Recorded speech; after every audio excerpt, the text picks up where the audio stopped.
Alma O7'de bugün yeni 9 ayının 13 günü fabrika o'tkazib o'zining mashg'ulotini e'lon qildi.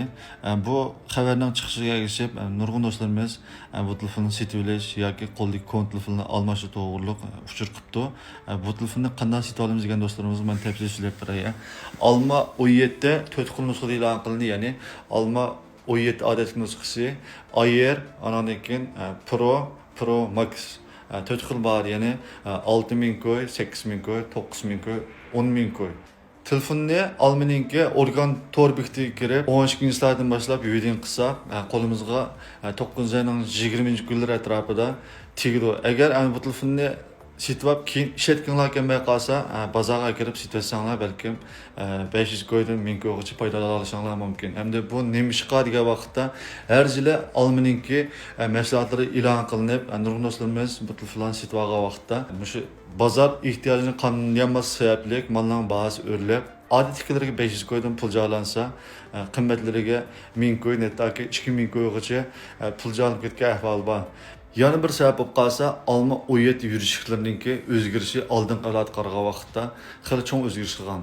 Masalan, O7ni o'zini misol olsak, buning baho afzalligi bor. Ya'ni oldingi navbat 128 ning puliga hozir 256 sotib olasiz. Undan keyin Airni misol olsak, Air degan tipi bu qitim yangi e'lon qilindi. Bu telefonninki sirtqi ko'rinishining nepizligi jihatda odamni ajoyib jalb qiladigan darajada chiroyli qilishibdi. Hamda Pro Max'ga qarasak, buningki sirtqi ko'rinishimi oldin qalat qaragan vaqtda apparatninki yoki oq tarafninki qopninki shakllari o'zgarish rang jihatda xil odam jalb qiladigan darajada.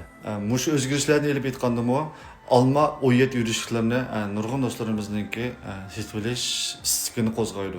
Dastlab sotib olishga ulgurmasanglar, baho tushishni saqlaydi, azroq sotib olaman desanglar, yangi yildan keyin baho tushishni saqlasanglar bo'ldi. Endi bu telefon bozorga silinib 1-2 oygacha bahasi hamda jo'ja qitilib, asl bahoga kelib qilib xil vaqt ketib qoladi. Endi buningdan to'van yana 16-15 sotib olgan do'stlar baho tushimdi deganda mening cho'g'a vaqtida baho bek cho'ng darajada tushib ketmesi mumkin. Chunki endi hozirgi 16 Pro Max'ning yangisiningki bozor bahosi 9000 koy atrofida bo'layotdi. O7 Pro Max'ni misol olsak, organ bahosi 10000 koy olgan bo'lsa, buningga o'tirsak bilan 1000 koy yo 1.5 koy jo'ja qitildi deb o'ylasak, oraliqda 2000 koy, 2.5 koy baho farqi bor. Endi siz bu 2.5 koy farq orqali 16 Pro Max sotib olamsiz yo qimmat bo'lsa-mu O7 Pro Max sotib olamsiz. O'zingizning ehtiyojiga qarab sotib olsangiz bo'ladi.